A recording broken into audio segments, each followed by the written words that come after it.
époque, le mouvement était plutôt national. Et donc ce mouvement a voulu rappeler l'importance de la place et du rôle de la culture dans la société. Actuellement, Culture et Démocratie travaille plus sur la communauté française et nous avons un pendant néerlandophone qui s'appelle Idemos. Donc on travaille sur la communauté flamande et on garde des projets, des thématiques en commun. Alors la spécificité ici de Culture et Démocratie, c'est qu'elle souhaite créer des liens et des ponts entre le secteur de la culture et d'autres secteurs de la société. C'est ainsi qu'on a divers projets comme le projet Art et Santé. Donc c'est un réseau qui vise à fédérer des artistes et des soignants. On a initié avec d'autres le réseau Art et Prison. On a beaucoup travaillé également avec les CPAS. Alors un des chevals de bataille de l'association est la question de l'enseignement et de la place de la culture dans les enseignements. On parle d'enseignement à partir des maternelles mais jusqu'aux formations supérieures. Voilà, et alors évidemment ici l'apport de Culture et Démocratie est de soutenir des artistes comme Christophe qui s'engage par rapport à une réalité, une thématique d'une importance sociale et humaine et énorme. Voilà. En quelques mots. Je passe la parole à Florence. Merci. En fait, avant de commencer, je voudrais simplement peut-être revenir sur le pourquoi de la pauvreté des femmes, puisque la question s'est encore posée lors de la discipline. Et c'est vrai que pendant le vernissage, on a parfois pu entendre des hommes ou même des femmes qui se demandaient pourquoi axer sur la pauvreté des femmes. Il n'y a pas de raison. Les hommes souffrent tout autant de la pauvreté.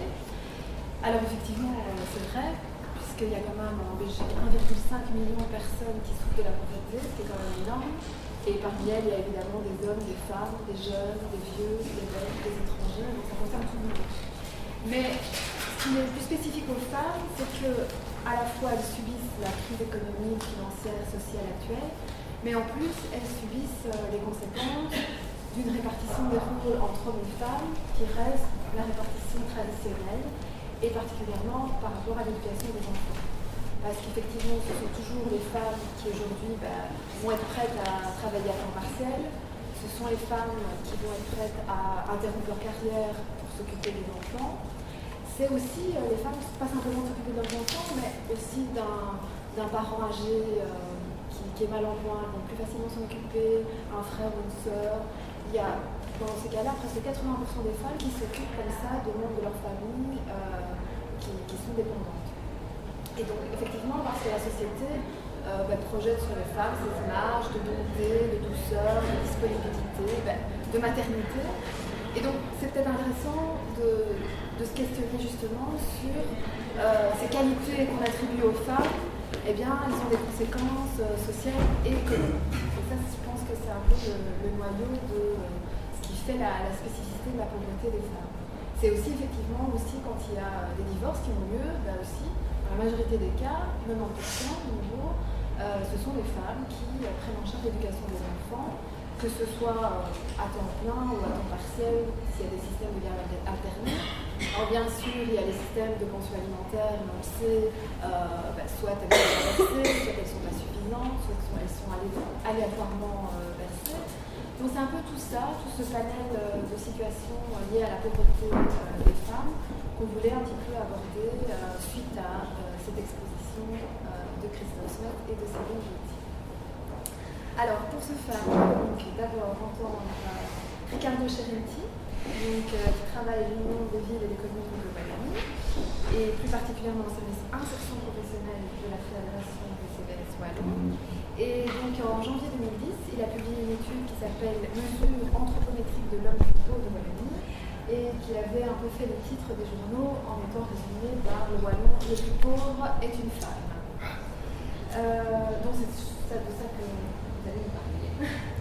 Et ensuite, ce sera donc le tour de Zoé Mauss, qui est à la fois spécialiste d'économie sociale, qui est chargée de mission à la synergie Wallonie pour l'égalité entre les femmes et les hommes, et elle est occupée à rédiger une thèse sur les économies féministes et les économies sociales. Voilà.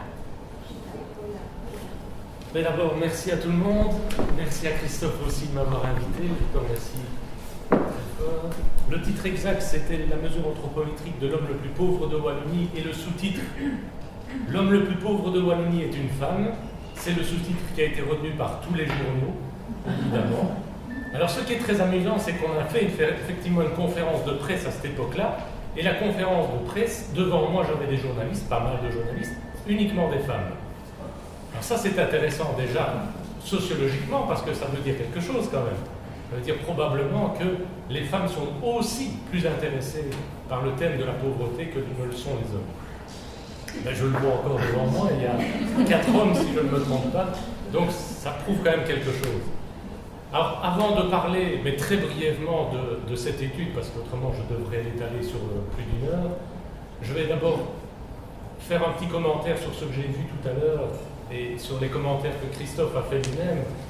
Tout à l'heure, Christophe, tu as montré, tu as dit à quel point ces gens restaient dignes, et ça je dois le dire aussi parce que lors de précédentes études, et j'ai notamment fait une étude qui s'appelle « Le panier de la ménagère pauvre », qui était une étude en 2 phases, qualitative et quantitative. Quantitative beaucoup plus sérieuse, beaucoup plus scientifique, si vous voulez. Qualitative qui était plutôt la rencontre avec les gens, et j'allais leur parler. Et alors, dans cette rencontre qualitative, ce qu'on peut retirer, c'est que les gens sont toujours très dignes, tout le temps. La deuxième chose qu'on peut retirer, c'est que les gens, dans la pauvreté, ne s'estiment jamais pauvres. Ça, c'est surprenant. Mais quand vous posez la question, est-ce que vous êtes pauvre? Non, je ne suis pas pauvre. Pourquoi? Parce qu'il y a plus pauvre que moi. Et le plus pauvre que moi, c'est toujours le SDF. Celui qui est dans la misère. Il y a autre chose qui m'a vraiment marqué dans cette étude qualitative, c'était que les gens faisaient une fixation d'une certaine manière sur un bonheur. Un petit moment de bonheur qu'ils s'octroient de temps en temps. Et alors, ce qui était remarquable, c'est que ce petit moment de bonheur, eh bien, revenait assez régulièrement. Et c'était le pot de Nutella. Donc ça correspond à un moment de bonheur chez eux. C'est vous dire, si le pain, pour y arriver, pour nous sort très bas, c'est quelque chose de loin pour eux. Donc ça, c'est très, très intéressant. Alors, si on leur pose la question suivante, c'est à vous, groupe, parce que je les voyais en groupe, si je vous octroie une certaine somme d'argent, qu'est-ce que vous allez faire en premier avec cet argent-là? Ça n'est jamais leur plaisir personnel, ça n'est jamais leur plaisir à eux. Quand ils ont des enfants, c'est pour l'octroyer aux enfants, pour faire quelque chose de collectif avec les enfants. Sinon, c'est toujours des projets sociaux et collectifs. Jamais personne n'a dit que ce qu'il voulait comme argent allait lui servir à lui. Alors ça, c'est intéressant aussi parce que nous sommes dans une société qui est particulièrement individualiste et on retrouve l'aspect collectif chez les personnes les plus précaires, les personnes les plus pauvres. Donc ce sont des choses qu'il faut retenir. Alors je voulais dire aussi sur les photos, Christophe le sait, moi ce que j'aime bien dans les photos, c'est les photos sociales. Les photos sociales parce que je pense qu'on ne regarde plus l'aspect esthétique, mais on regarde l'aspect éthique. Et la différence quand on regarde le photographisme social, c'est qu'on a l'œil qui est posé non plus sur le beau en tant que tel, mais sur ce qui correspond à quelque chose d'éthiquement proche de notre sentiment profond. Donc ça, moi je trouve que c'est tellement bien donné ici dans les photos. Alors pour en venir un petit peu quand même sur l'étude, la raison pour laquelle je suis ici, j'ai commencé cette étude avec une question en tête, c'était qu'est-ce que c'est que la pauvreté effectivement?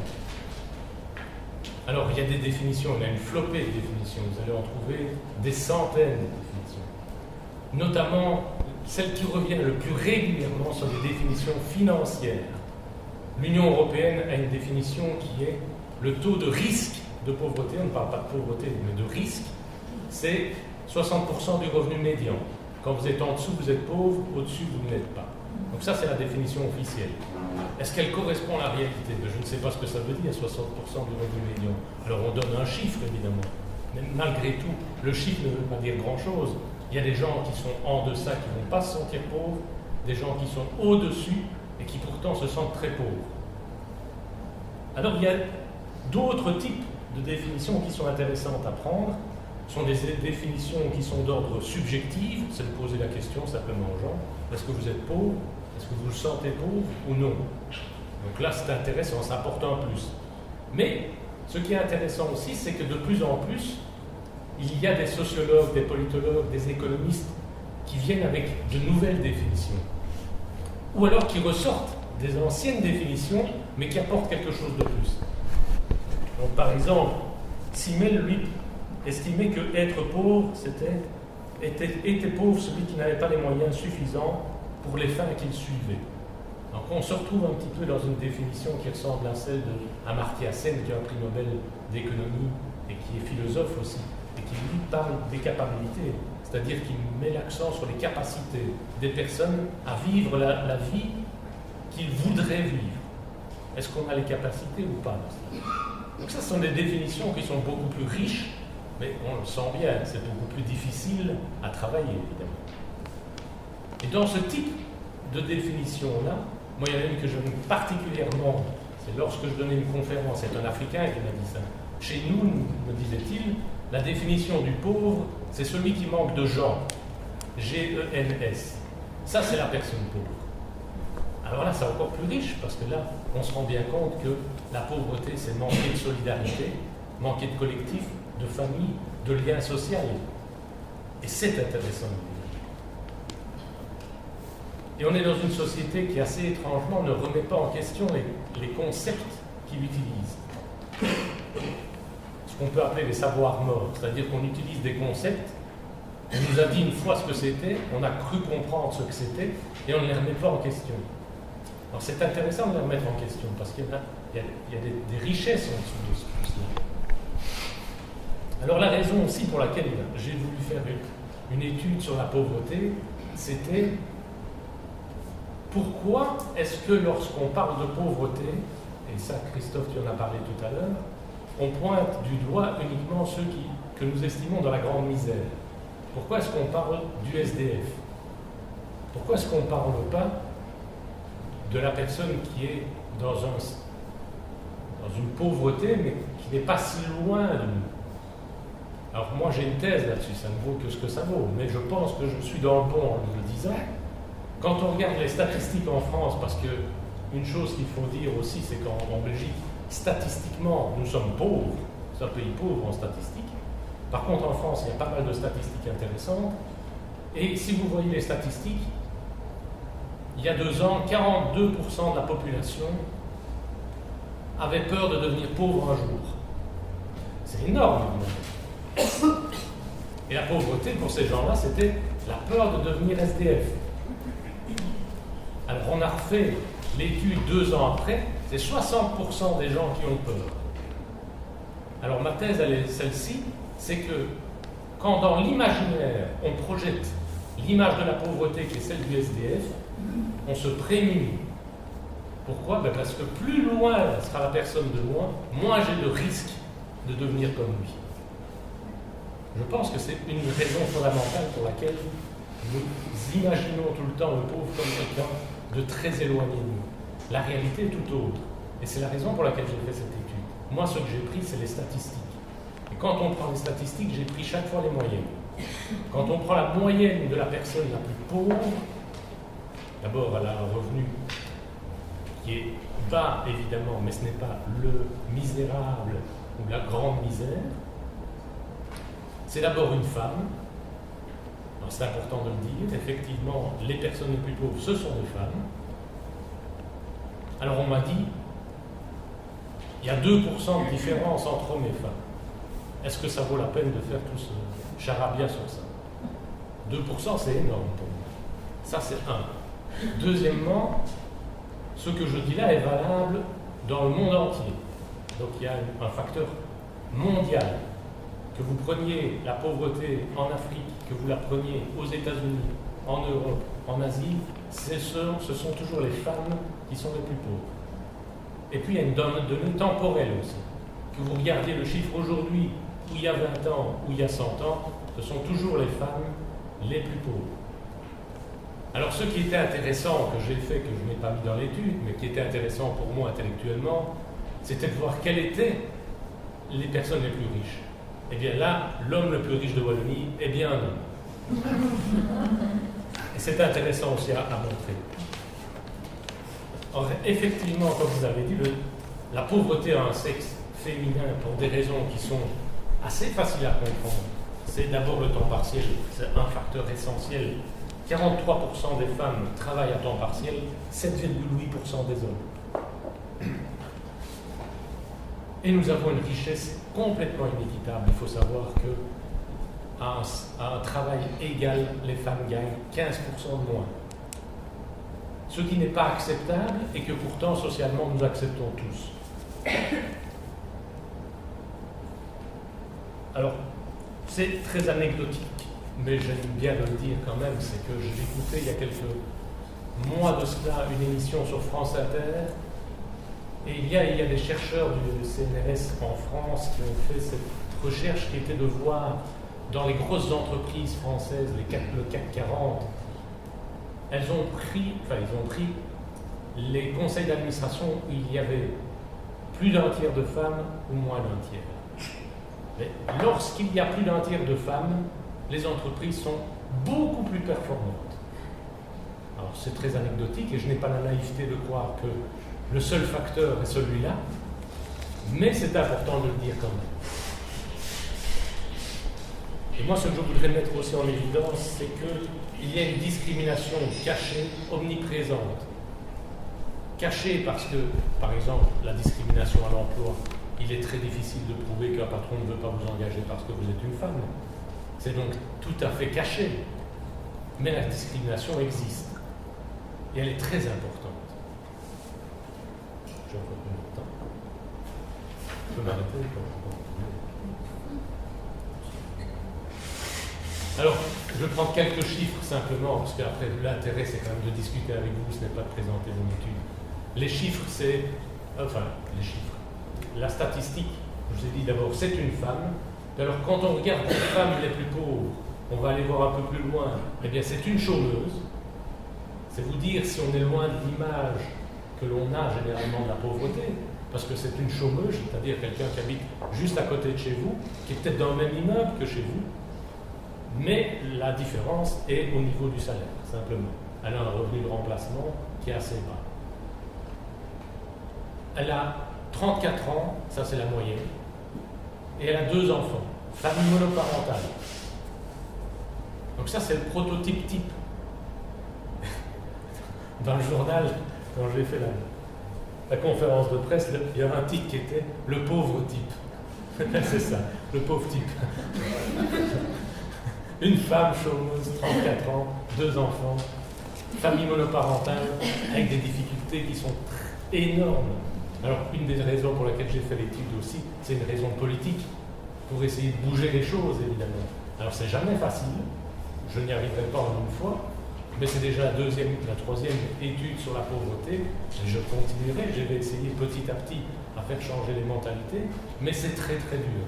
Et je parle des mentalités parce que une des choses les plus dures qui existent, c'est l'aspect culturel et idéologique qui est en train de passer dans la société.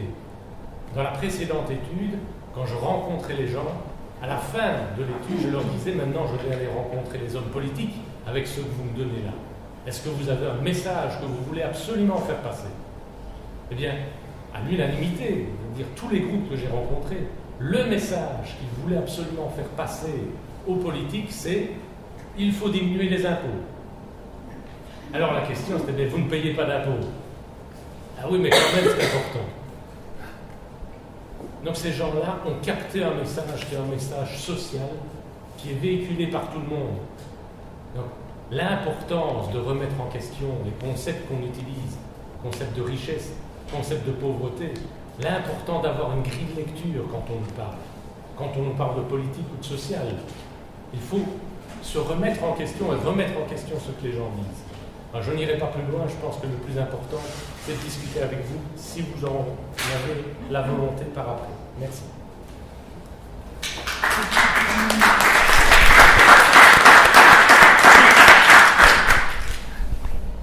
Bonjour, merci beaucoup de m'avoir invité. Déjà, d'avoir insisté pour que je vienne parler. Et en fait, j'étais un peu étonnée d'être appelée parce que, enfin, comme Florence l'a dit, mes recherches ne portent pas exactement sur femmes et pauvreté, mais en y réfléchissant, elles sont tout à fait liées parce qu'elles visent à voir, enfin, à chercher au moins comment se constituent les savoirs et quelle peut être la spécificité des savoirs féministes sur toute une série de questions, et en particulier l'économie et l'économie sociale, encore plus spécifiquement.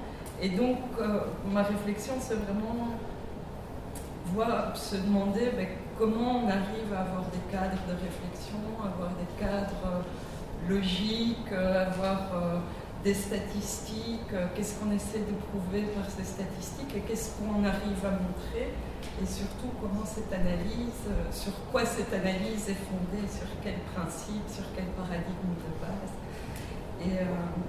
Et donc je trouve important aussi de montrer qu'il pouvait y avoir une vision d'en bas, comme on dit, qui pouvait être une vision qui vient des gens eux-mêmes qui parlent de leur situation.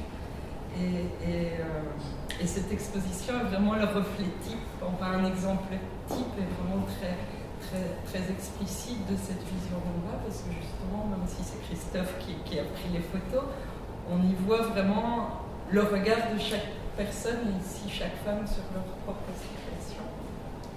Et donc la photo vraiment est un support important et intéressant pour montrer des femmes, parce que justement on constate que les femmes sont très visibles dans notre société, on les voit partout, mais elles sont souvent montrées soit comme objets dans la pub, dénudées, soit comme des victimes. Dès qu'il y a une catastrophe, qu'est-ce qu'on voit? On voit la pauvre femme avec ses enfants, avec les hommes sauveurs qui viennent les sauver de cette catastrophe. Et donc c'est intéressant pour moi de les voir ici comme sujet de leur propre vie, et donc avec leurs difficultés, leur combat quotidien, leur réussite ou leur défaite.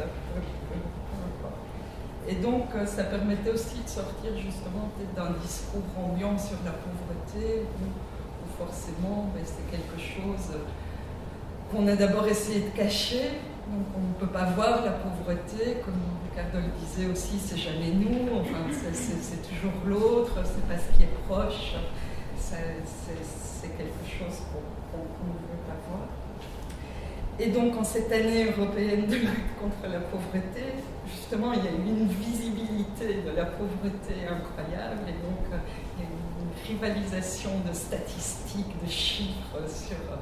Et un petit peu, la semaine passée, j'étais étonnée de voir, j'ai vu un article qui disait, c'est l'union des classes moyennes, des indépendants, je pense, qui a sorti un article en disant, en fait, ce sont les indépendants qui sont les plus pauvres.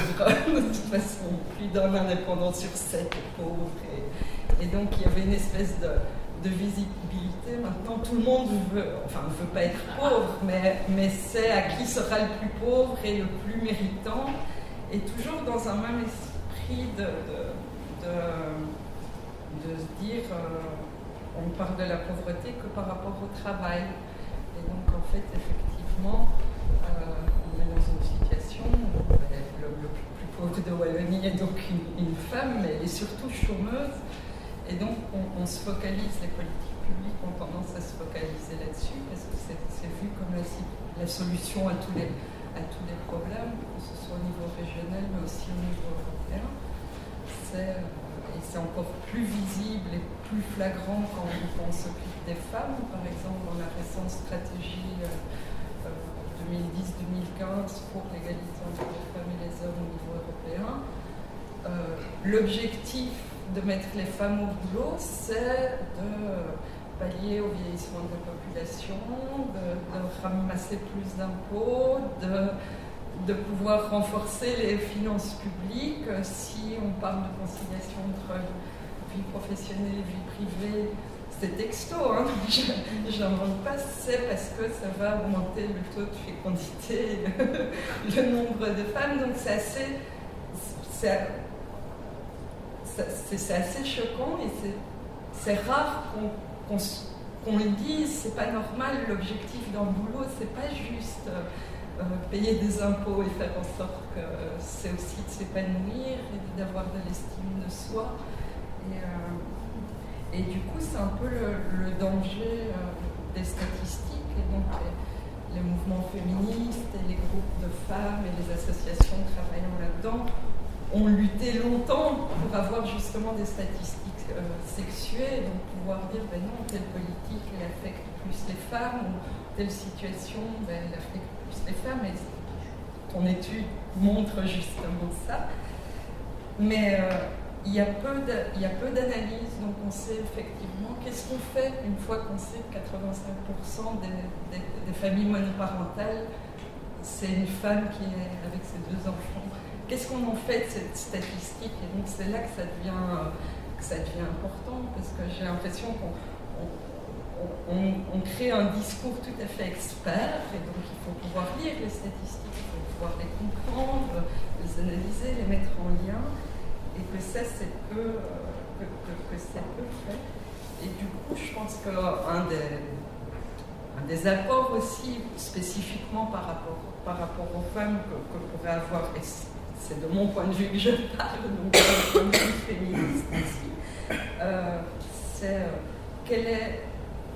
quelle analyse systémique on fait de cette situation de pauvreté, que ce soit des hommes, mais plus spécifiquement des femmes, puisque c'est le sujet d'aujourd'hui. Quelle est la dénonciation?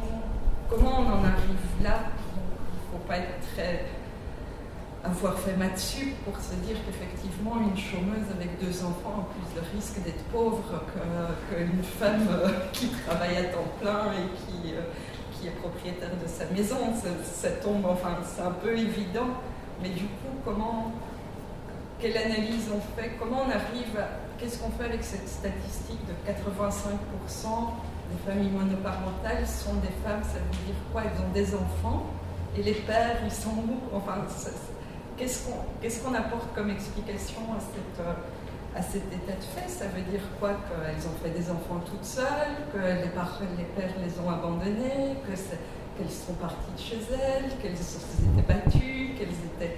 Enfin, toute cette situation qu'il faut quand même analyser, qu'on ne peut pas juste se dire bon, ok, maintenant ce groupe type, là, les familles monoparentales, qu'est-ce qu'on fait pour elles? Non, c'est en amont qu'il faut réfléchir et se dire qu'est-ce qu'on attend aussi. Je pense que ça a déjà été plusieurs fois ici, et Florence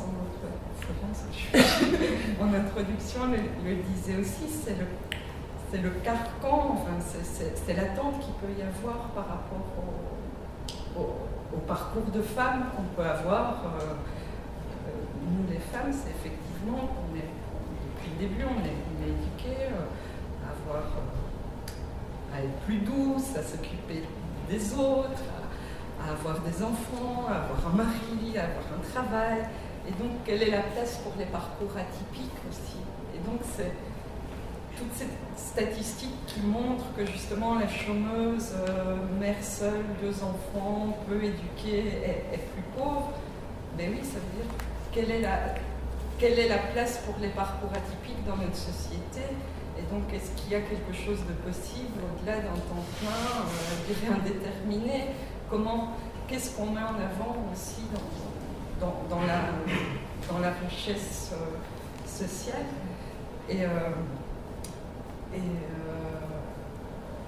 Et donc, quelles sont les solutions aussi? Est-ce que faire en sorte que, je ne sais pas, sans remettre en cause, c'est nécessaire, hein, mais je veux dire, est-ce qu'on va arriver à un véritable changement de la société en faisant des projets bien spécifiques, sociaux pour ces femmes-là. Qu'est-ce qu'on leur propose aussi? Je pense qu'il y a quelqu'un ici d'une ASBL que j'estime beaucoup ici à Bruxelles qui a élaboré une autre analyse de ce que pouvait être le travail, c'est l'ASBL Flora, et donc qui montre bien que le travail, c'est pas juste travailler et avoir une activité génératrice de revenus, c'est le travail pour soi d'abord aussi, c'est s'épanouir. Et donc là, ce que Ricardo disait par rapport au fait que si les gens avaient de l'argent, c'était pour construire quelque chose de social, c'est quand même important à relever. C'est quand même un truc qu'il faut relayer le plus possible, parce que c'est ça qui va faire changer les choses. C'est pas de dire faire un plan win-win qui va effectivement sortir peut-être les gens de la pauvreté pendant un temps, mais qui va les mettre dans un autre type de dépendance. Et il y a quelques semaines, il y avait un colloque organisé au Parlement européen par le Conseil des femmes francophones de Belgique qui est intitulé « Femmes et pauvreté, que peut faire l'Europe ?» Et donc, tout le monde, toutes les intervenantes et intervenants disaient « ça ne suffit pas, ça ne sert à rien en fait de mettre les gens au boulot en tant que tel, que ça ne leur apportera, oui, peut-être qu'ils vont gagner un tout petit peu plus, mais on est dans un système où effectivement, quand on dit les femmes travaillent plus à temps partiel, oui, mais ça veut dire quoi qu'elles travaillent plus à temps partiel? Ça veut dire qu'elles ont choisi? Non, pas spécialement, mais peut-être. Donc déjà, il faut pouvoir voir, et si elles l'ont choisi, quelles sont les conséquences que ça peut avoir? Parce qu'on peut très bien décider de ne pas vouloir travailler à temps partiel. Mais après, qu'est-ce qui nous prend au nez à l'heure de la retraite quand on n'aura pas cotisé assez parce que justement on a voulu avoir une autre vie qui n'était pas celle qu'on nous disait d'avoir, enfin le discours ambiant, travailler à temps plein et à durée indéterminée. Et donc c'est savoir aussi quel est le système qui fait que des gens travaillent à temps partiel alors qu'ils voudraient travailler à temps plein, et d'autres qui peut-être travaillent à temps plein alors qu'ils voudraient travailler à temps partiel. Et c'est là qu'il faut trouver la solution, c'est critiquer ce système-là qui fait qu'effectivement il y a des entreprises qui n'engagent qu'à temps partiel, qui payent super mal et donc il y a à la fois cette analyse-là à faire, mais aussi l'autre qui est effectivement celle du système, enfin de l'injonction d'un système patriarcal, je veux dire, qui fait qu'effectivement, à l'heure de décider qui s'occupe des enfants, qui s'occupe du ménage, qui fait ces tâches-là, c'est à 85% du temps, ce sont les femmes qui les font. Et donc pourquoi enfin, est-ce qu'on peut critiquer le fait qu'elles travaillent à temps partiel, mais ne pas critiquer, mettre en question et dire que c'est le nœud du problème. Le nœud du problème, c'est pas qu'elles travaillent à temps partiel, c'est qu'il y ait des emplois sous-payés et qu'il y ait une mauvaise répartition des tâches ménagères. Enfin, c'est ça le nœud du problème qu'après on peut faire. Et du coup, moi j'ai un rapport aussi avec ces statistiques et tout ça, on soit, et c'était dit, mais je ne suis pas chômeuse, je n'ai plus 34 ans, donc je n'ai pas 2 enfants, je ne serai pas pauvre.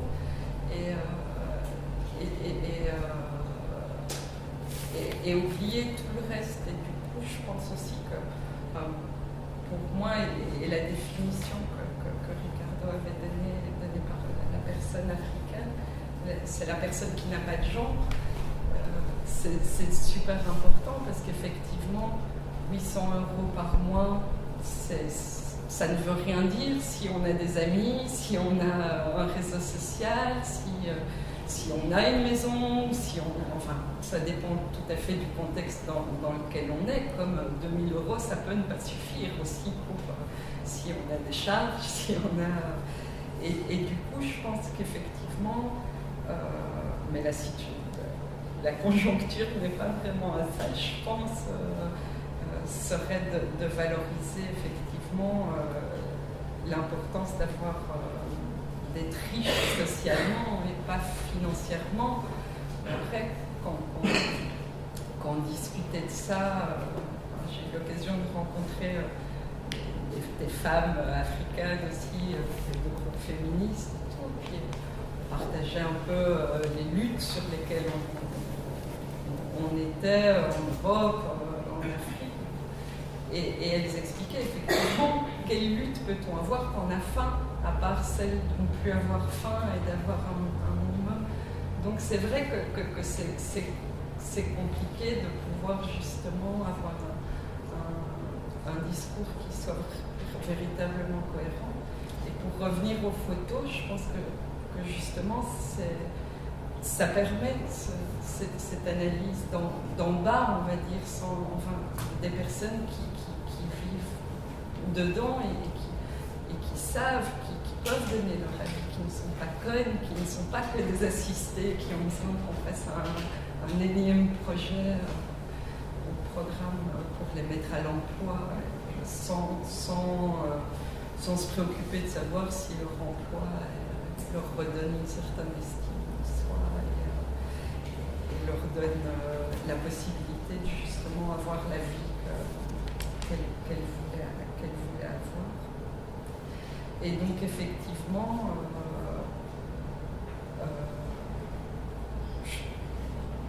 voilà, je pense que le fait de rendre la parole aux gens et de laisser la place pour ne pas juste dire oui, si vous n'avez pas 60% du revenu médian, pauvre, quoi.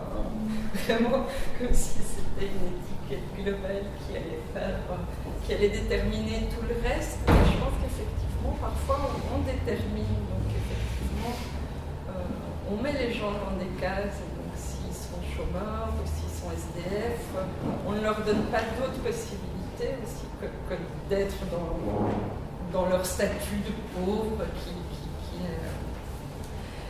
Et donc c'était vraiment la conclusion, parce qu'on pourrait discuter de solutions et je pourrais avancer 10 000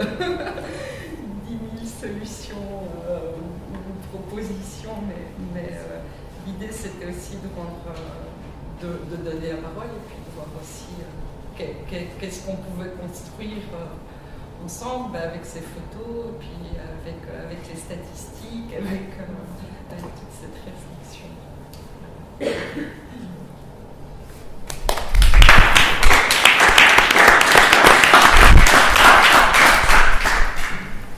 Merci beaucoup. C'est des interventions. Et donc, voilà, la parole est à vous.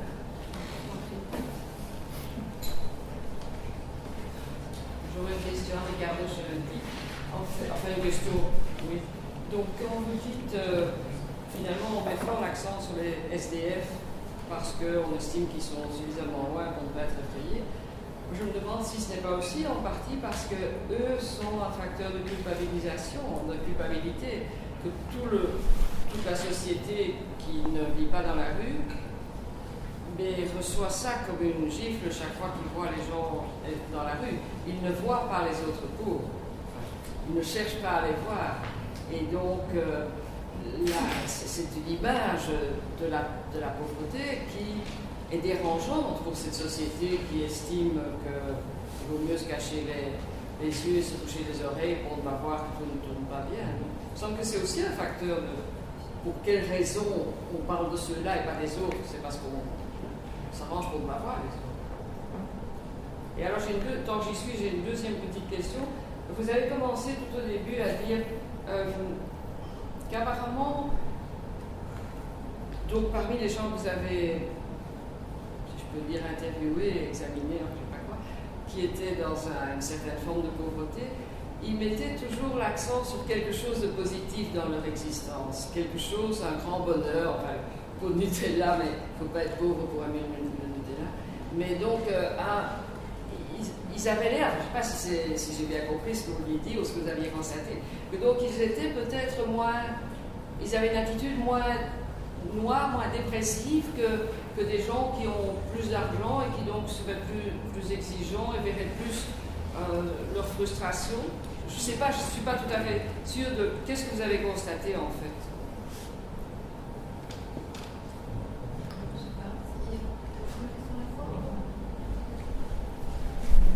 Moi, je suis venue notamment parce qu'on avait le biais de la photographie. J'ai travaillé dans un projet sur la pauvreté des gens très âgés en Europe, avec 7 régions d'Europe. Et rien que le fait que les gens pauvres se déplacent et aillent d'un pays à l'autre, ils allaient chacun pouvoir discuter avec ceux qui avaient mené la même étude dans d'autres pays, donc même des gens très pauvres, qui étaient membres de cette organisation. Pour moi, par exemple, le fait de voyager est un fait culturel. On peut se déplacer, c'est souvent vu comme un privilège, mais c'est simplement une réalité. Si on va ailleurs, on voit autrement. On voit à partir de soi et on voit ce qu'il y a de l'autre côté. Et la photo, c'est aussi un support de cet ordre-là. Et j'aurais voulu savoir si, dans le fait du Centre d'action laïque et de culture et démocratie, cet aspect est pris en compte, c'est-à-dire la lutte contre la pauvreté, ça peut être à travers la culture. Enfin, moi, je le crois. Quand je dis culture, c'est au sens de tous les moyens de la culture, donc les supports, les outils, donc apprendre, que ce soit de la musique, que ce soit de la peinture, que ce soit des supports, vidéo, etc., ou de pouvoir rencontrer ce qui se fait grâce à ces outils-là et être pris justement comme une personne à la première personne. Donc, notamment ici, c'est vrai que cette exposition, pour moi, elle est exemplaire.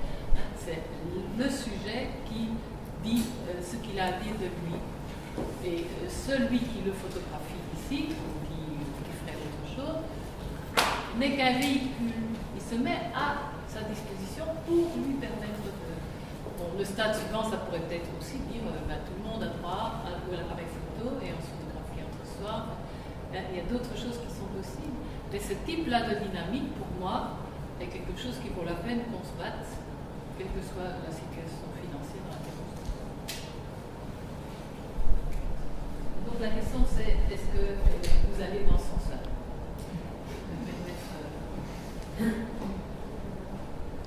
Peut-être répondre à cette question-là. Moi, ce que j'ai envie de dire, effectivement, je crois que je vais parler au nom du Centre d'action laïque, mais enfin, c'est mon opinion personnelle aussi, c'est que, oui, c'est-à-dire que utiliser la culture pour parler de ce genre de problème-là, effectivement, c'est déjà une manière de sortir d'un point de vue strictement économique, comme c'est le cas pour la pauvreté des femmes, et de donner un aspect humain, de voir ces femmes, de leur donner un visage, de leur donner la parole, de les faire participer. Donc c'est aussi de donner un tout autre point de vue sur le sujet, effectivement.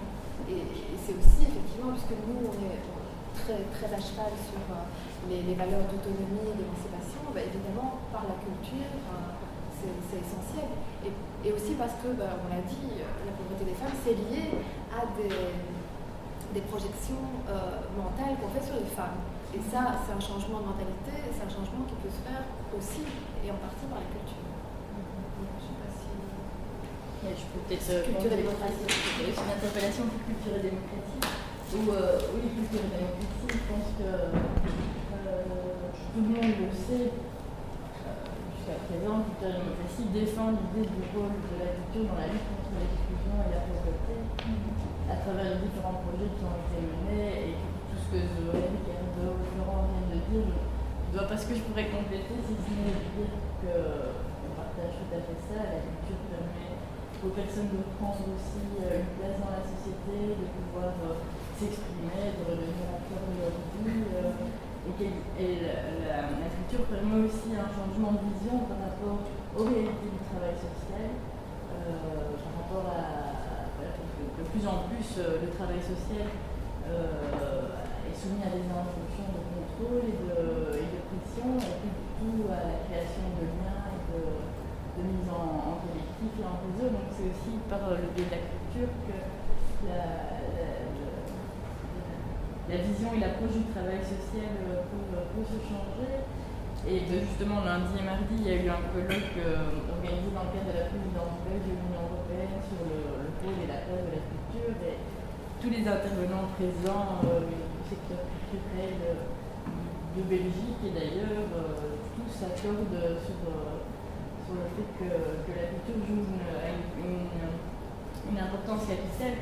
Donc la culture de démocratie, on est même dans la réflexion de se dire, voilà, dans tous les colloques auxquels on participe, c'est la vie générale. Alors maintenant, comment est-ce que ça se fait que dans les politiques publiques, ce n'est pas plus pris en compte par exemple, moi ayant travaillé dans le ministère de la communauté française dans la culture, je peux vous dire qu'il y a beaucoup de ministres incultes, c'est déjà une bonne raison, on n'en fait pas beaucoup d'argent. Non mais sincèrement, quand je vous dis ça, c'est pas du tout par mépris, c'est que réellement, ils sont déconnectés. Et même dans l'administration, moi j'ai travaillé avec des gens qui sont très déconnectés. Et vous savez sans doute que je me bagarre avec culture et démocratie quand je vois une table ronde qui est sur culture, enseignement, et où il n'y a pas une seule intervenante. La pauvreté des femmes, c'est ça aussi. 4 intervenants masculins sur des sujets où il y a des femmes compétentes. Je pense qu'il faut vraiment un peu se secouer plus que ça. Bon, je ne vous accuse pas, vous, mais vraiment, je trouve qu'il y a intérêt à remplir un peu les carnets d'adresse. Moi, je me suis déjà bagarrée avec la FDBF aussi. Il y a toujours des choses qui sont déjà convenues. Alors, je dis ça, ça a l'air méchant, mais je peux vous dire que quand vous rencontrez des gens qui sont responsables d'organiser des colloques, des tables rondes, etc., leur carnet est déjà fait d'avance. Parce qu'ils ont demandé à quelqu'un qui est compétent, à l'UNIF, ou quelqu'un qui est compétent, etc. Et que c'est des cooptations, pas de propos délibérés, j'insiste là-dessus. Très généralement, les gens n'en ont même pas conscience. Très généralement, mais non, mais on sait bien que machin, et puis on a dit ça comme, tiens, oui, c'est vrai qu'on n'avait pas vu. Et donc, je suis peut-être un aussi en même temps, mais réellement, je trouve, pour ma part, j'ai construit notamment des je me suis vraiment escagassée pour essayer de trouver des noms en parité, disons, hommes-femmes. Actuellement, dans des universités, il sort la moitié homme, la moitié femme. Des écoles d'art, même chose. Je prends exemple dans des tas de secteurs supérieurs, comme on dit. Bon, ben, au niveau, ici, on a des femmes, elles sont aussi à tous les niveaux, et il y a aussi des femmes photographes. Donc, je suis venue parce que je trouve que le travail de Christophe c'était vraiment super intéressant, et que c'est pas parce que c'est un homme que mais on pourrait peut-être aussi élargir le propos là-dessus. La pauvreté des femmes, c'est aussi la méconnaissance qu'elles ont, soit entre elles, ou bien du fait que les pôles où on prend les décisions sont très masculins. Peut-être pour encore rebondir sur votre question, Eliane, vous voulez rajouter quelque chose? Et je voulais dire d'abord, répondre à la question d'Elisabeth, oui, le CAN est toujours ravi d'accueillir la culture, surtout quand la culture va dénoncer des situations sociales, éthiques ou autres. Et Christophe, on ne va pas se reprocher d'être un homme. Voilà. Deux choses. Un détour peut-être par le vocabulaire, mais qui pour nous n'est pas que du vocabulaire. Nous n'avons pas voulu prendre l'intitulé de l'année européenne de lutte contre la pauvreté, mais de façon délibérée, depuis le départ, dire que nous voulions retrouver les chemins de la solidarité. Je pense que ce n'est pas la même chose. Et cette petite introduction précède ma question. Je pense que ça fait des années, en tout cas, on a travaillé pendant 15 ans dans une institution où il y avait une cellule de lutte contre la pauvreté, où des constats se superposaient, des rapports annuels qui devenaient de plus en plus épais. Et puis, il y avait cette éternelle question, qui est la même question, je pense, qu'on se pose par rapport à la pauvreté du sous-humain, pour faire court, qui est par où commencer. Est-ce que, on l'a peu évoqué après dans votre intervention, moi ce qui me frappe en voyant ici des récits itinéraires de femmes, c'est les questions de santé. Questions de santé, de handicap, et puis les médicaments, et puis derrière on peut imaginer la question de la santé des gosses quand on en a. Donc, cette question-là, je vois, je ne sais plus quelle femme qui paye 300 € de médicaments par mois sur un revenu, j'imagine, de deux fois et demi ça. Je me dis comment c'est possible avec les systèmes de sécurité sociale et de solidarité qu'on a. Est-ce que par ailleurs, il faut pas mettre la priorité dans l'école pour rompre ce chaînon de la production de la précarité? Est-ce que l'emploi, vous avez beaucoup interprété la question de l'emploi, est-ce qu'il suffit d'avoir un emploi, est-ce que c'est ça la solution miracle? Il y a la question du logement, il y a tout ça, et je vous dis, nous, je pense que nous aimons bien dénoncer, mais en essayant de commencer à avoir des idées sur qu'est-ce qu'il faut revendiquer en premier lieu. On sait bien que revendiquer tout à la fois, c'est pas très utile. Et quelle est la bonne porte d'entrée pour dire bon, des constants, on en a une série. Je pense que l'autre, Ricardo, c'est vrai qu'ici aussi nous avons frappé au travers des titres de journalistes, mais après on y va chercher notre étude, parce que c'est vrai que se dire, tiens, une femme est pauvre, on s'est demandé, tiens, est-ce qu'elle est d'origine immigrée ou pas, hein, parce qu'il y a aussi toutes ces questions-là, avec comment on parle de la pauvreté dans les milieux migrants, comment nous la regardons, etc. Et donc voilà, qu'est-ce qu'il faut faire? On va peut-être prendre la question de madame, toutes les questions. Je commence à écouter une main. Oui. Bon. On y va. Bon, la raison pour laquelle j'ai parlé du Nutella, c'est parce que moi j'ai appelé ça la poésie du Nutella, tout simplement parce que les personnes avec lesquelles je parlais trouvaient cela inabordable. Donc, on a tous évidemment cette petite fantaisie, on peut tous aimer le Nutella, mais nous, tous ici, on peut se le payer. Eux, pas. Donc, eux, focalisaient là-dessus parce que c'était quelque chose de merveilleux pour eux, de pouvoir y arriver. Alors, ce qui est intéressant, la définition du riche, quand on leur pose la question à eux, c'est celui qui fait les courses sans une liste. Ça, c'est la définition de la richesse selon les pauvres. Donc ça, c'est intéressant aussi. Et ça remet un peu en question aussi nos concepts, le concept de richesse que nous avons.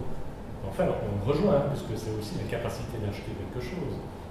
Et j'y reviendrai avec ce que vous venez de dire. Alors, est-ce que la lutte contre la pauvreté peut passer par la culture? Moi, je crois qu'elle doit passer par la culture, elle ne peut passer que par là. Deux entraves essentielles à la pauvreté, c'est la mobilité, quelqu'un l'a évoqué là, donc c'est une entrave essentielle. Les personnes qui sont en situation de pauvreté ne bougent plus, elles se replient sur elles-mêmes, elles ne parlent plus. Ça, c'est la deuxième entrave essentielle, c'est la parole. Ces personnes-là n'ont plus de parole. Alors c'est même plus grave que ça. Vous savez comment on appelait les personnes pauvres dans la législation belge, législation de réprimande des personnes voilà, contre la mendicité. Donc c'est une législation de 1831 qui a été abolie en 1993. Jusque-là, le pauvre était appelé le sans-aveu.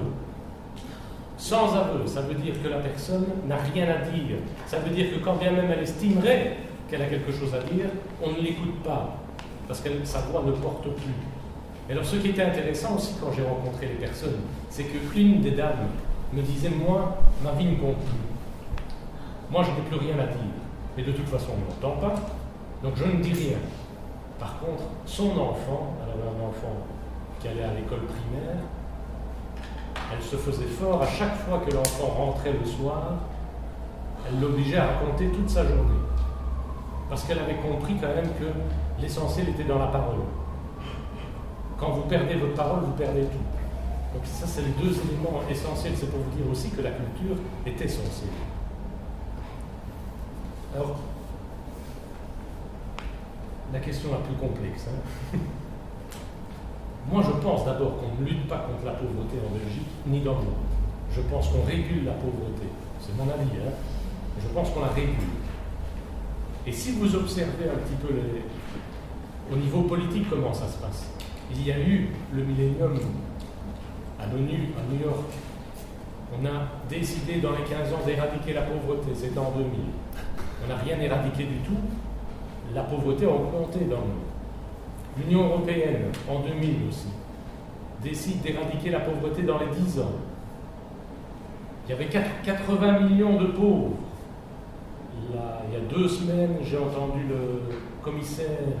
un des commissaires, qui estime qu'on est à 90 millions aujourd'hui, en Europe. Donc on n'a fait que progresser. Alors, quand on veut lutter contre la pauvreté, d'abord il y a un piège dans le terme même de pauvreté. C'est qu'il a un antonyme parfait qui est la richesse. Et donc vous ne pouvez pas lutter contre la pauvreté, dans l'esprit c'est comme ça, si vous n'allez pas vers la richesse. Comme la richesse est définie dans nos sociétés par le salaire ou par le revenu, de manière globale, forcément la lutte contre la pauvreté passe par ce levier qui est soit le salaire, quand c'est à l'échelle individuelle, soit alors à l'échelle globale, c'est le produit intérieur brut. Il n'y a pas une seule politique qui passe outre cela. C'est pour ça qu'il y a au niveau individuel, quand on vise tant les individus et qu'on les stigmatise parce qu'ils ne travaillent pas, c'est parce que le réflexe est vite fait. Pauvreté, richesse. Au niveau mondial, c'est le produit intérieur brut. Alors, vous demandez quel est le levier, par où on doit commencer, mais pas remettre en question cela. C'est la seule façon de procéder. Le produit intérieur brut, c'est une machine à exclure aussi. C'est une machine à créer de la pauvreté. C'est une machine qui on appelle ça la calculatrice positive. C'est-à-dire qu'elle ne calcule que le positif. Vous créez des inondations, il y a des inondations, elle va les calculer en positif. Vous faites un accident, évidemment pour vous ce n'est pas du bien-être. On vous amène à l'hôpital, vous devez changer votre voiture. Tout ça est calculé positivement parce que vous allez consommer. Alors c'est ça qu'il faut remettre en question. Et à mon sens, il faut commencer par ça. Après le reste suivra. Lorsque vous portez le regard non plus sur la richesse créée financière, mais sur le bien-être des personnes, c'est un thème qui vient à la mode, mais c'est un thème qui est très important, le thème du bien-être. Par exemple, le Conseil de l'Europe, pas l'Union européenne, le Conseil de l'Europe travaille sur la notion du bien-être. Comment est-ce qu'on définit le bien-être? Et ce qui est intéressant dans le bien-être, c'est qu'il ne peut être défini que de manière participative. C'est-à-dire qu'on ne peut le définir qu'en demandant leur avis aux gens. Et en participation collective. Donc, concrètement, la lutte contre la pauvreté, ça repasse à nouveau par le collectif. Je voulais rebondir sur ce qui avait été dit par Madame, je ne connais pas votre nom, Elisabeth voilà, c'est ça. Par rapport au pôle de décision et au pôle de réflexion qui était très masculin. Et par rapport à ça, un exemple frappant tout récent, c'est par exemple le groupe, le High Level Group au niveau pour faire 22 personnes, 22 hommes. Donc, pas une seule femme. C'est même pas qu'il y en avait une perdue, il n'y en a pas. Donc, effectivement, à partir de... Quand on parle ici de redonner la parole et que je parlais au début de mon intérêt pour les savoirs minoritaires, pour la parole d'en bas et tout ça, on voit que c'est quand même urgent d'avoir ce combat-là.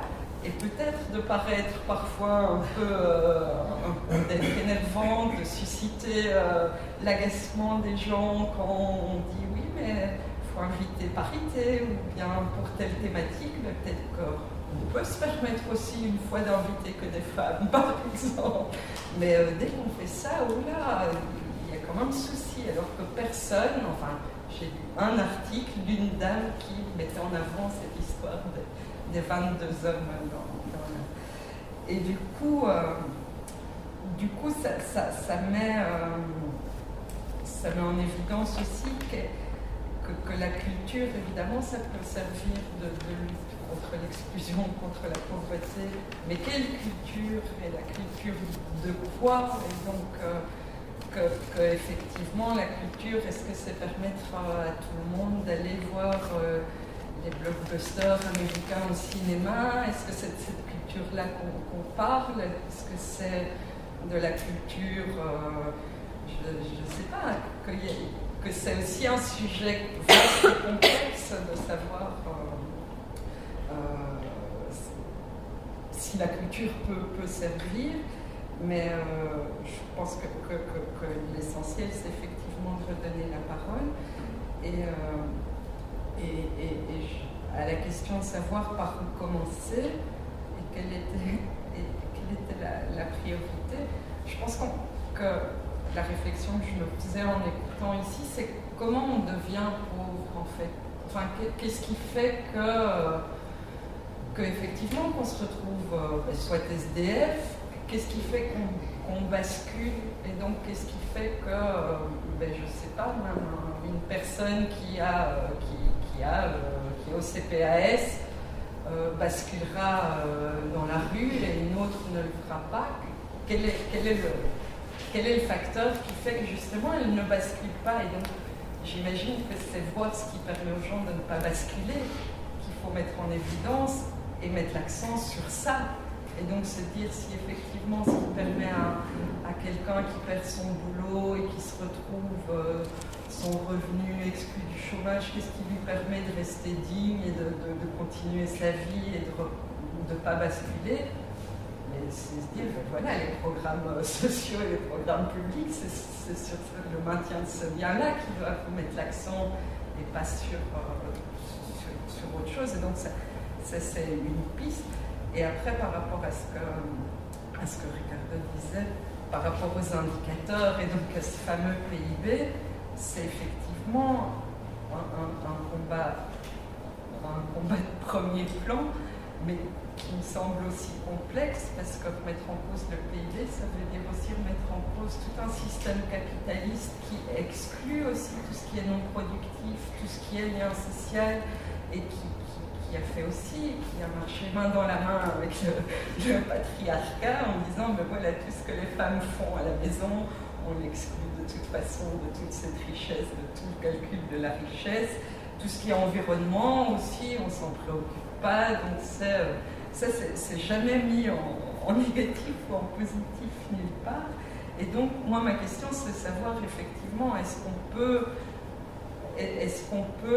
comme l'Europe essaye de le faire, ou prétend le faire, ou comme les gouvernements prétendent le faire, est-ce qu'on peut lutter contre la pauvreté tout en maintenant un système qui est fondamentalement excluant, et donc qui se base justement sur l'exclusion en tant que telle, sur le dedans et le dehors, et donc ce qui est en dehors, ce qui ne rentre pas dans la norme, est forcément minimisé, exclu, dévalorisé.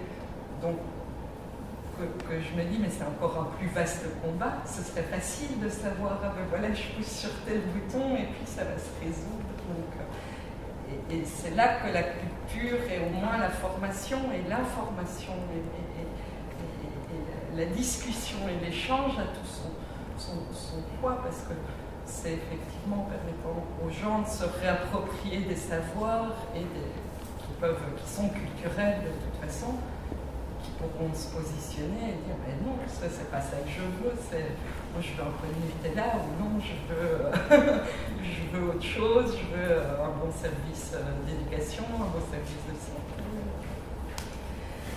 Et du coup, moi je suis souvent perplexe aussi, je me dis que la tâche elle est tellement énorme et tellement désespérée aussi parfois qu'effectivement c'est bien de se poser la question ensemble, c'est déjà moins désespérant. Je voulais rajouter un truc. D'abord, je suis entièrement d'accord sur les savoirs minoritaires, et j'ajoute les savoirs populaires qu'il faut récupérer. Il y a quelqu'un qui fait très bien ça et qui envisage de le faire à plus haute échelle, c'est Paul Ariès. Donc un simplicitaire, et je profite de cela pour dire que on est à un carrefour, à ce moment-ci nous sommes dans un carrefour. C'est vrai que ça a l'air complexe. Comment est-ce qu'on va pouvoir lutter contre la pauvreté? Comment est-ce qu'on va pouvoir changer de société? Alors c'est complexe, évidemment, contrairement aux idées reçues qui veulent que les choses sont très simples. Donc la société telle qu'on la connaît est très complexe, et il faut la prendre dans sa complexité. Mais on a un carrefour, il y a des choses qui se passent, beaucoup de choses qui se passent, y compris chez les néolibéraux ou chez les ultralibéraux. Il y a 2 ans, le président Sarkozy a créé une commission Stiglitz. Stiglitz Sen Fitoussi, c'est comme ça qu'on l'appelle. C'est une commission qui vise à critiquer quand même le produit intérieur brut et de voir s'il ne faudrait pas l'améliorer.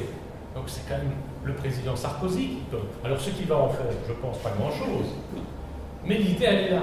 Et dans cette commission, 25 personnes, et il est vrai, uniquement 2 femmes, mais 25 personnes, dont 5 Nobel d'économie. Stiglitz, Sen et d'autres. Mais évidemment, peut-être que Sarkozy ne va rien en faire, mais en attendant, étant donné le poids des 5 Nobel, le monde entier s'est accaparé de ce travail. Donc on en discute notamment à l'ONU. Donc c'est quelque chose qui bouge. Il y a d'autres choses qui bougent. On parle beaucoup, tu as dit aussi, comment on devient pauvre.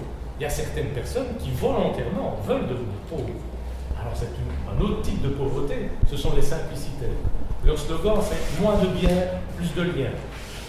Donc ils reviennent à la définition que je disais tout à l'heure, que le pauvre c'était manquer de gens. Donc eux veulent retrouver la richesse en retrouvant du lien social. Et ils veulent perdre l'accumulation de biens. Donc c'est une façon d'aller vers la pauvreté, mais choisie. Alors évidemment c'est une grande différence. Hein. Quand on ne la choisit pas, c'est autre chose. Mais c'est une forme de pauvreté aussi. Les décroissants, c'est aussi, on a un tournant. Ce type de réflexion est en train de revenir sur la table d'une manière très forte.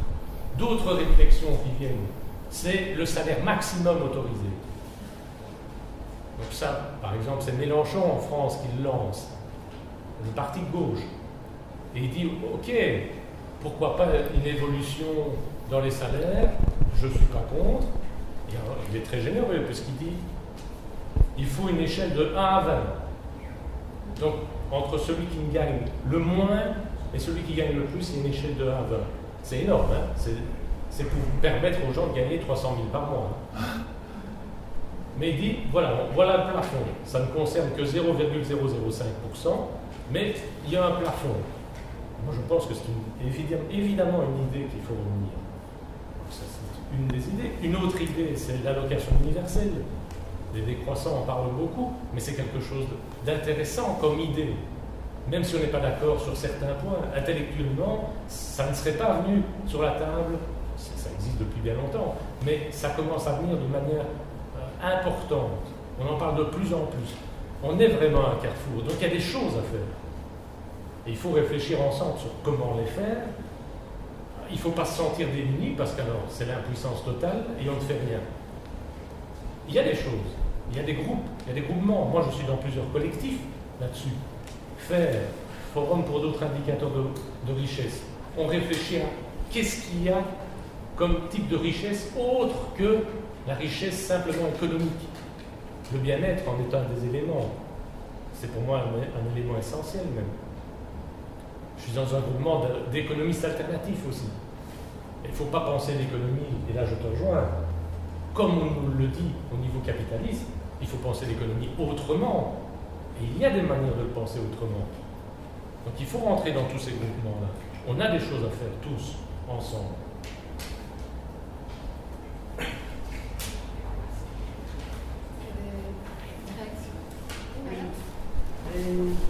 Je m'excuse parce que le français n'est pas ma langue maternelle, mais je voudrais quand même dire que j'ai l'impression que parfois les discours autour de la pauvreté, c'est des discours de langue de bois. Dans ce sens qu'on se demande qu'est-ce qu'on va faire pour combattre la pauvreté, mais comme Madame Zoé Marius disait, il faudrait d'abord se demander quelles sont les causes. C'est vrai qu'on vit dans un monde complexe. C'est vrai qu'il n'y a pas de réponse toute faite, ni d'analyse des causes simple à faire, mais si le pourcentage des pauvres augmente de façon si impressionnante, même dans notre Europe, ça veut dire que participer à des mouvements alternatifs et faire des discours, ça ne suffit pas. Évidemment, moi je n'ai pas de recette à donner. Mais, je répète, j'ai l'impression que parfois il y a un peu de langue de bois qui touche. Je ne peux être que d'accord. Oui, petite réaction par rapport à ce que vous avez dit.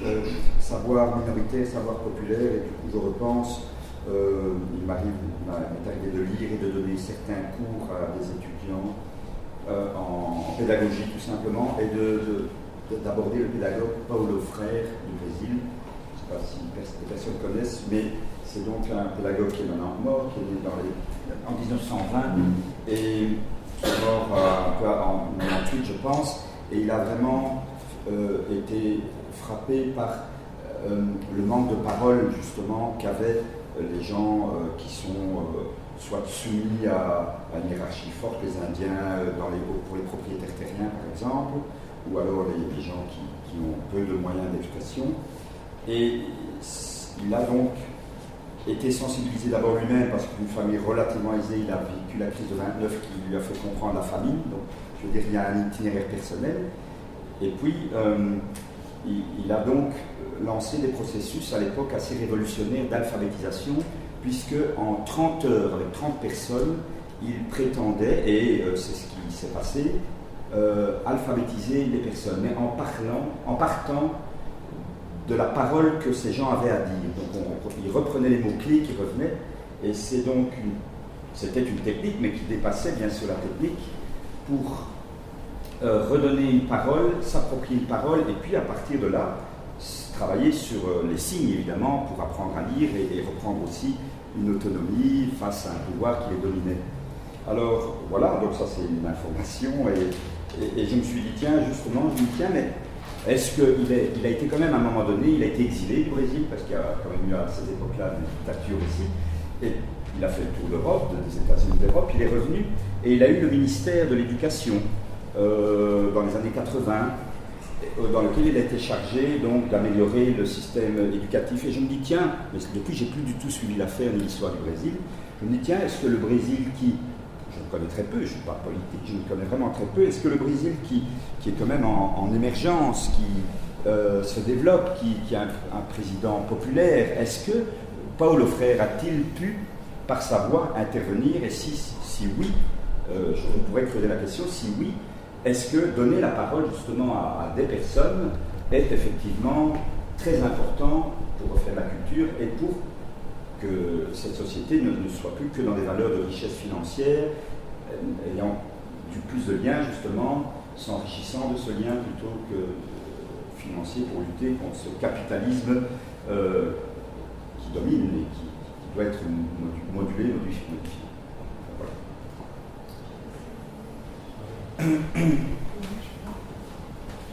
Évoquer brièvement une anecdote qui s'est passée en Lituanie, où dans ce projet sur la pauvreté, il y avait 7 régions d'Europe. En Lituanie, ils ont consulté une province du nord-est de la Lituanie, donc qui était très proche.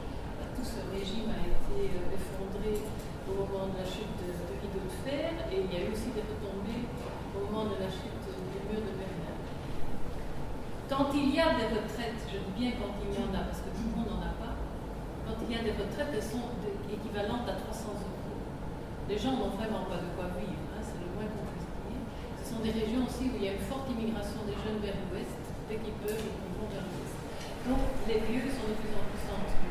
Ils ont fait, donc grâce à ce projet dans lequel cette région était occupée, ils ont fait intervenir les pauvres eux-mêmes par rapport à des questions politiques. Et notamment, il y avait à l'époque des élections, les gens de cette région-là, donc une grosse agglomération, se sont réunis, ont fait une charte, et ils l'ont présentée à tous ceux qui se présentaient au suffrage de la population.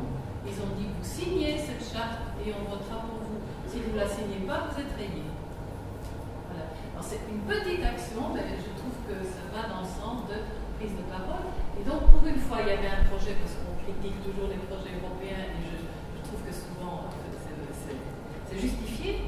Mais là, c'est l'organisation d'AGE, donc l'organisation des associations de gens de plus de 65 ans, qui a voulu mettre de l'argent pour permettre aux plus anciens et aux plus pauvres de l'Europe d'avoir accès et à la parole et à l'information.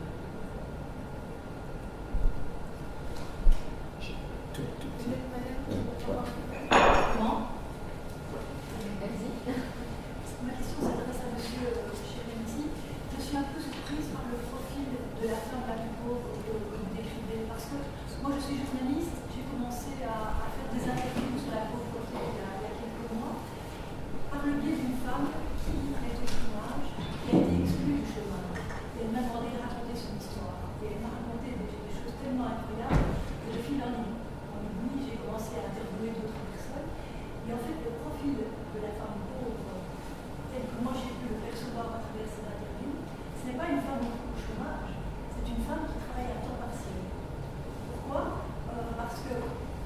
souvent cette femme que vous décrivez a des enfants, donc elle ne peut pas accepter un travail à temps plein.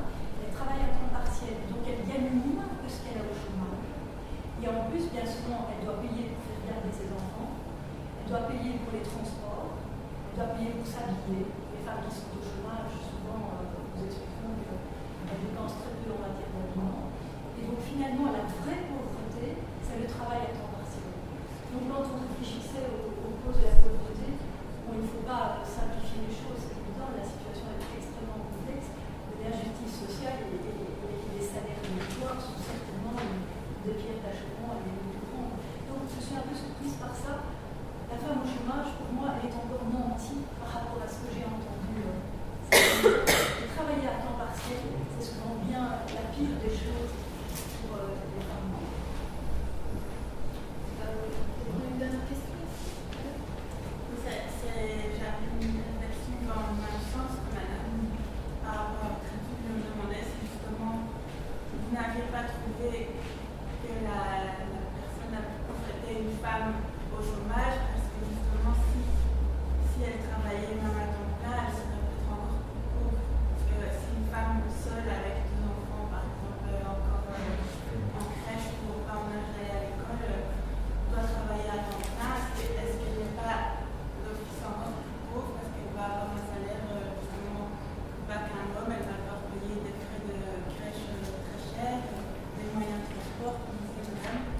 Et donc moi je vois ça dans mon entourage, parce que j'ai un peu, je suis 34 ans, mais moi je vois, et je m'imagine si, je n'avais pas la chance d'être amoureuse et d'être en couple avec mes 2 enfants, avec le même salaire que j'ai, je pense que je finirais justement par ne plus travailler pour pouvoir être moins pauvre.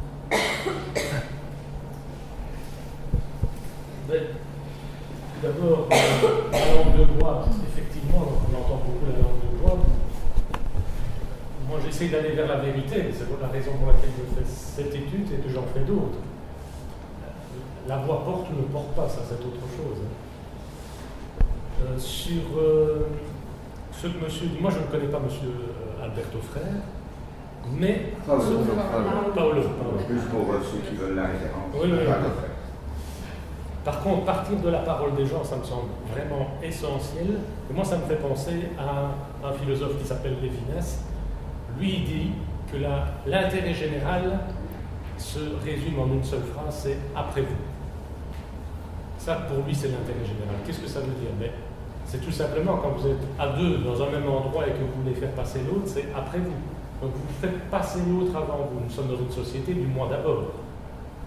Donc c'est une conception totalement différente et c'est la seule conception à partir de laquelle on peut construire. Parce que le moi d'abord, vous ne construisez rien là-dessus. Vous savez qu'il y a 3, comment est-ce que je peux appeler ça, 3 manques de confiance, 3 instabilités qui sont potentiellement dangereuses dans notre société, c'est la confiance en soi, la confiance en l'autre et la confiance en l'avenir. Quand vous avez des problèmes dans une de ces 3 confiances-là, vous êtes dans une situation qui peut vous amener à la précarité. Donc généralement, on les cumule, ces 3 problèmes. Et dans notre société, on les cumule pleinement. On n'a plus confiance en soi. Pourquoi? Parce qu'on va vous demander d'être compétitif, d'être fort, d'être beau, d'être intelligent, d'être créatif, et j'en passe, et des meilleurs. Et vous êtes incapable d'assumer tout cela. Personne ne peut l'assumer. Donc vous ne pouvez pas avoir confiance en vous. Est-ce que vous pouvez avoir confiance en l'autre? Non, parce que vous êtes en compétition permanente. Il y a toujours une concurrence. Et vous savez très bien que si vous ne passez pas, c'est l'autre qui passe. Donc vous avez intérêt à passer avant lui. D'où ce que je dis, vous d'abord. Et puis la confiance en l'avenir, vous ne pouvez pas avoir confiance en l'avenir quand on est dans une société du très très très court terme. Donc ces 3 manques de confiance font qu'on va vers quelque chose qui s'éclate. La précarité notamment. Alors, sur le temps partiel, moi ce que j'ai voulu dire dans mon étude, c'est que je prenais à chaque fois la statistique. Et effectivement, quand je prends la statistique, c'est les femmes qui sont les plus pauvres. Et quand je prends cette statistique-là, c'est les chômeuses qui sont les plus pauvres dans les femmes les plus pauvres. Mais ça ne veut pas dire que le risque de pauvreté n'existe pas ailleurs. Vous avez entièrement raison. C'est là où il y a un temps partiel qu'on va rencontrer un risque important. Et ça me permet de vous parler aussi très brièvement de la pauvreté laborieuse qui commence à devenir très inquiétante en Belgique, comme partout ailleurs dans le monde. En Belgique, on est bien anti. 4,4% de pauvreté laborieuse, c'est-à-dire des gens qui travaillent et tout en travaillant, malgré cela, sont dans une situation de pauvreté. 4,4, c'est énorme, mais à l'échelle mondiale, c'est rien du tout. Si vous voyez la France, par exemple, c'est 7%. L'Union européenne, en moyenne, c'est 10%. L'Allemagne, c'est 19%. La Grande-Bretagne, c'est 21%. Les États-Unis, c'est 25%. 25% de personnes qui, tout en travaillant, sont pauvres. Et ça, je pense que c'est le gros problème d'aujourd'hui, mais qui va devenir un énorme problème demain, parce que de plus en plus, on va vers un modèle qui est un modèle à l'américaine. Et donc demain, il y aura énormément de travailleurs qui sont des travailleurs pauvres. Et quand vous regardez, et je suis bien placé pour en parler, puisque je travaille là-dedans, c'est les formes de remise à l'emploi qu'on nous invente tous les jours. Ces formes de remise à l'emploi, pour utiliser un terme de Robert Castel, précarisent, institutionnalisent la précarité. Alors on va précariser des situations de mise à l'emploi, on va institutionnaliser ensuite cette précarité et on va la faire passer comme normale. Et ça va pousser après les salaires qui sont un peu plus hauts à venir vers le bas. Donc, ce qui nous attend, c'est bien ça, la pauvreté laborieuse. Par rapport à ce que Madame disait au discours langue de bois sur la pauvreté, je pense qu'effectivement, c'est un discours langue de bois à partir du moment où on parle toujours des victimes, enfin, des pauvres, mais on ne parle jamais de ceux qui font les pauvres et qui font en sorte qu'il y ait des pauvres et qu'on n'est pas pauvre comme ça tout seul. C'est parce qu'effectivement, il y a des sociétés qui emploient des gens à des salaires dérisoires qu'une femme ou un homme qui travaille à temps partiel ou même à temps plein peut se retrouver dans la pauvreté. C'est pas parce qu'il est...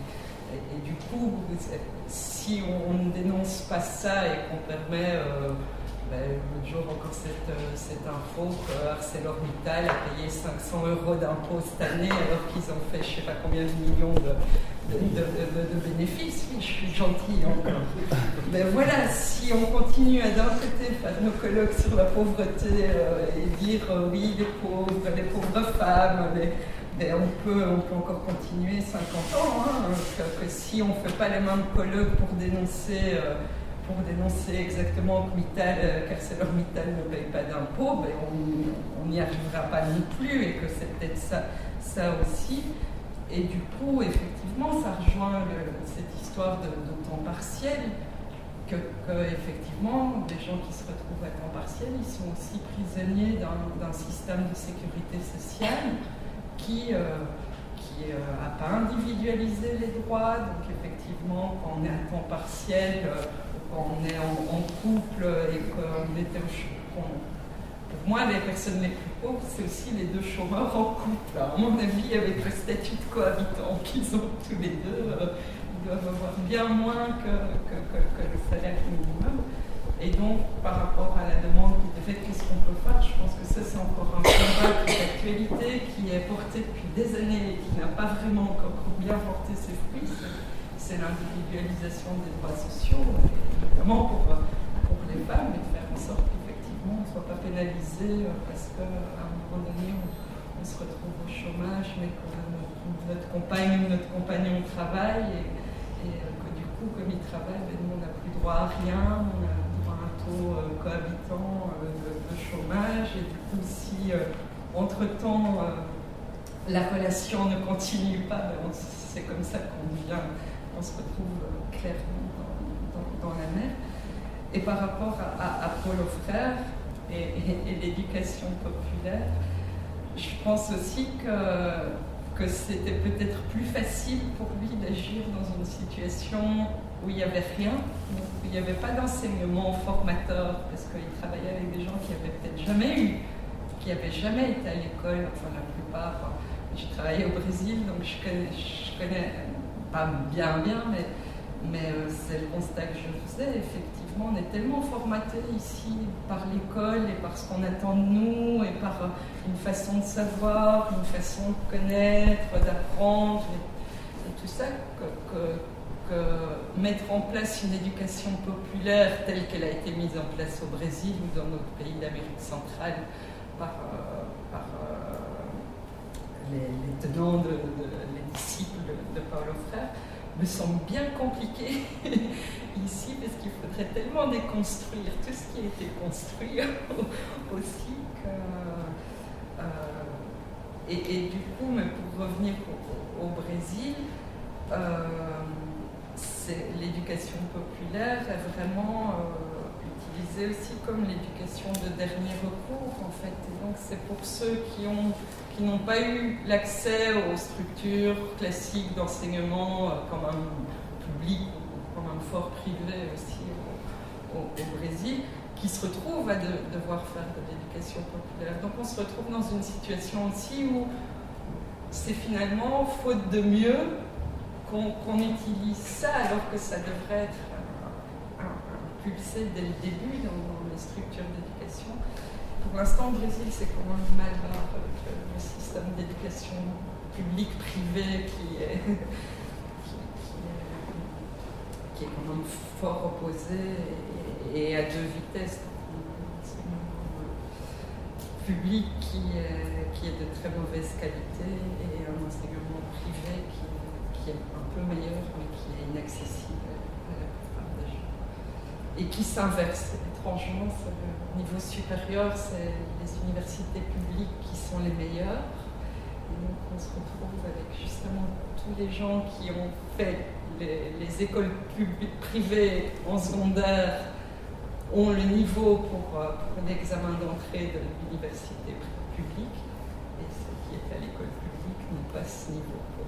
Donc c'est une situation assez dramatique. Et, mais du coup, voilà, je pense qu'effectivement, pour sortir, qu'on a évoqué quelques solutions, et enfin quelques solutions, quelques pistes en tout cas, de combat, de choses à mettre en avant quand on en a l'occasion.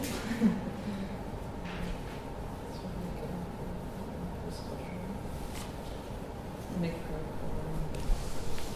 oui, c'est systémique, quoi. Donc c'est un système qui est mis en place et si on veut détricoter un truc, ben mettre une personne à l'emploi, c'est bien, mais du coup, si elle gagne 20% plus que ce qu'elle avait au chômage, mais qu'elle a 50% de frais en plus, ben ça va.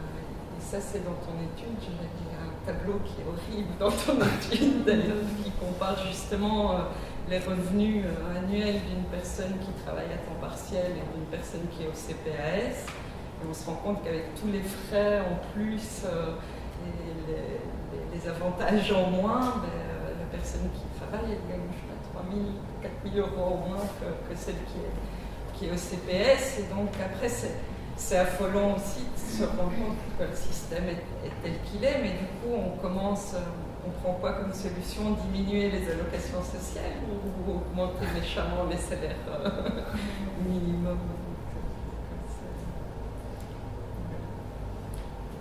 Oui, je voulais juste un tout petit peu réagir en disant, au fond, quand on dit déconstruire, et effectivement, on s'imagine mal pédagogiquement, en fait, les obstacles qu'il y a au changement, finalement, ce sont les représentations que l'on a d'abord.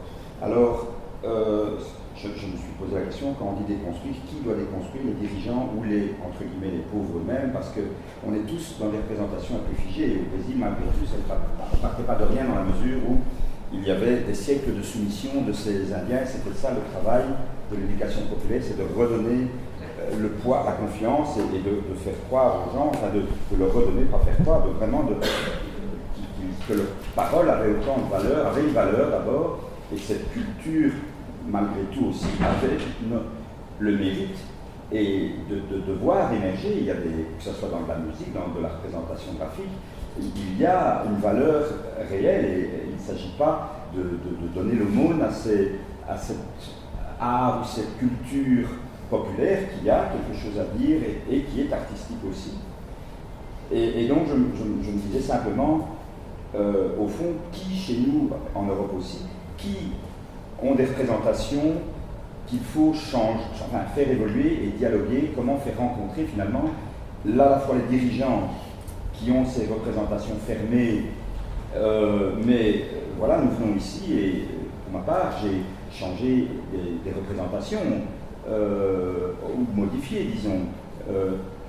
Donc en venant rencontrer, la rencontre doit se créer tant le pauvre lui-même qui est dans cette représentation que quoi qu'il fasse, il est inutile, enfin certains, quand je dis les pauvres, excusez-moi, je ne veux pas les réifier, c'est vraiment je dis ce mot-là, comme je pourrais dire autre chose, mais qui doivent aussi, à qui il faut que l'occasion se présente de dire, comme ces photos disent, ce qu'ils ont à dire. Quoi.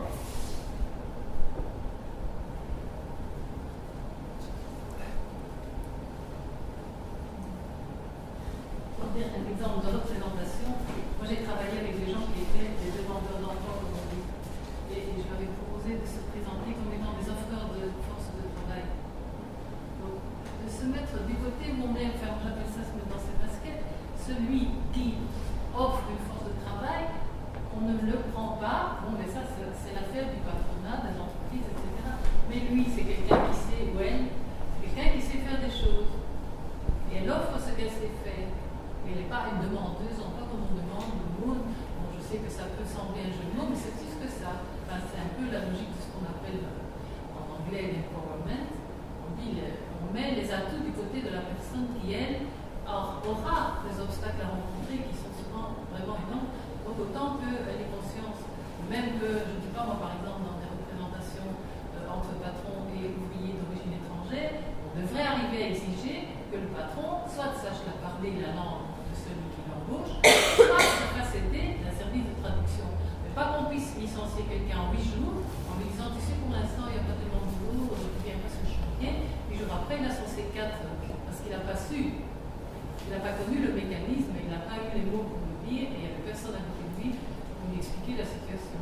Donc des choses comme ça c'est vraiment des outils que soit des syndicats, soit des enseignants, il y a des tas de lieux dans l'éducation permanente, puisque on est un peu dans ce secteur-là, il y a des lieux où on peut pratiquer des choses comme ça qui sont des outils peut-être petits, mais si on les maintient, si on a toujours cette position-là, je dis du côté de la conscience que les personnes peuvent avoir d'elles-mêmes, du côté du pouvoir qu'elles se donnent, parce qu'en fait, on se donne un pouvoir, on dit voilà, je sais faire des choses. Si on ne m'emploie pas, c'est aussi la responsabilité de l'autre et c'est pas la mienne d'être au chômage. Mais ce n'est pas, vous dites que ce sont des outils qui sont petits, mais c'est pas petit là ça. Oui, la sémantique était énorme. Hein. Oui, moi je trouve. C'est une arme de guerre. Hein. Oui, absolument. Regardez les patrons quand ils parlent de charges patronales. Oui. C'est des cotisations patronales. Le terme exact, vous ne le trouverez jamais dans un texte, charge patronale. Pourtant, c'est le mot qui passe, tout le monde l'utilise. La sémantique est essentielle. Oui, comme quand on parle des personnes à charge, c'est aussi, ou les personnes dépendantes, tous ces vocabulaires-là, c'est vraiment un petit peu... Il faut qu'on revoie tout ce qui est sémantique. Par exemple, quand je vous parlais du produit intérieur brut, là aussi, il y a des choses qui sont à revoir et qui sont au niveau de la sémantique. Je vais au-delà de la sémantique, là, mais les économistes considèrent, les économistes orthodoxes, considèrent que ce qu'on ne peut pas compter ne compte pas. Donc l'amour ne compte pas, la poésie ne compte pas, l'amitié ne compte pas, le lien social ne compte pas. On ne peut pas le compter. Donc ça ne compte pas. Ça aussi, il faut remettre en question. Tout ça doit être revu. C'est pour ça que je dis qu'il faut toujours tout lire, tout analyser avec une grille de lecture, avec une mise en perspective, prendre des choses dans leur complexité, remettre en question les concepts qu'on nous sert. faut toujours faire ça. Il faut faire attention aussi de ne pas commencer à pouvoir compter ce qui ne doit pas être compté, justement. De ne pas tomber dans le versant de marchandiser tout ce qui n'est pas encore. Moi, je n'ai pas dit compter financièrement. Mais je comprends bien ce que tu veux dire, mais qu'on est aussi peut-être dans une tendance aussi à marchandiser toute une série de choses, aussi de soins aux personnes, à domicile, tout ça qui était jusqu'à présent non comptabilisé. Et donc, est-ce que c'est une bonne chose de pouvoir faire rentrer ça dans une comptabilité? C'est un grand débat aussi, une réflexion à avoir, en tout cas pas se dire la solution aussi c'est de faire rentrer ça dans le calcul sans autre réflexion.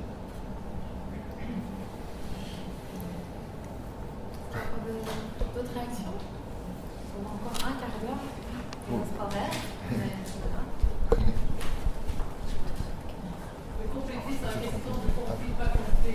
Dans les débuts du groupe de recherche d'études féministes, l'information féministe, on avait fait un numéro qui s'appelait Faire le ménage, c'est aussi travailler. Puisque tout le travail des femmes à domicile, en plus en général du travail professionnel, est assez ignoré. C'est normal. Donc on avait fait une page arrière, la 4e de couverture, en stabilisant, voilà, il y a les frais de blanchisserie, les frais de gardiennage, toutes les postes que vous évoquez maintenant. Je suis assez d'accord avec vous pour dire qu'on ne peut pas tout compter, sauf qu'une fois qu'on le demande ailleurs, on le paye. Donc c'est intéressant au moins de montrer, on tourne la page, on se met de l'autre côté, tiens, tout à coup il faut payer. Alors, moi je ne suis absolument pas du côté de faisant des salaires pour les femmes au foyer, c'est pas ça qu'il faut arriver à faire, mais faire entrer dans le produit intérieur brut le travail, sans que forcément il y ait un salaire avec, mais dire, s'il y a du travail qui se fait à l'intérieur de la maison, que ce soit l'homme ou la femme qui le fasse d'ailleurs, c'est un produit qui s'ajoute au produit intérieur brut. Donc c'est une autre façon de contester peut-être le produit intérieur brut en ne le comptabilisant qu'à travers... Maintenant, on voit à quel point ce PIB est absurde parce que, c'est une phrase d'un économiste, elle m'a dit, vous épousez votre femme de ménage et payez des PIB. Oui, c'est ça. À partir du moment où vous avez une femme de ménage, le PIB, il est pris en compte dans le PIB. Si vous épousez cette femme de ménage, ça devient votre femme, c'est votre ménage, il n'est plus pris en compte. La situation n'a pas changé du tout. Mais d'un côté, il n'est pas pris en compte. Donc c'est l'instrument qui est absurde.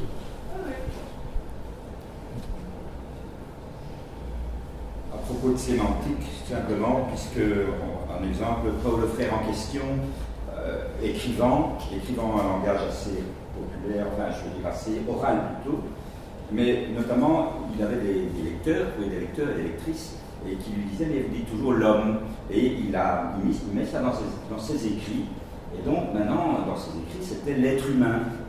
Quand on parlait du terme générique, c'était devenu l'être humain. Personnellement, c'est aussi un terme qui, dans bien des cas, quand je parle de l'homme tout court, de plus en plus naturellement devient l'être humain, pour bien préciser, après tout. Mais donc, la sémantique, elle est très importante, je pense, dans tous les domaines. Et là, un exemple encore. Par rapport à ça, le français est une des seules langues encore dans laquelle on dit droit de l'homme, par exemple. Dans quasi toutes les autres, en espagnol, en portugais, en anglais. C'est droit humain, quoi. Donc, un poids, effectivement, une importance. Bon, je crois qu'on va en rester là. Donc, je vous remercie à tous.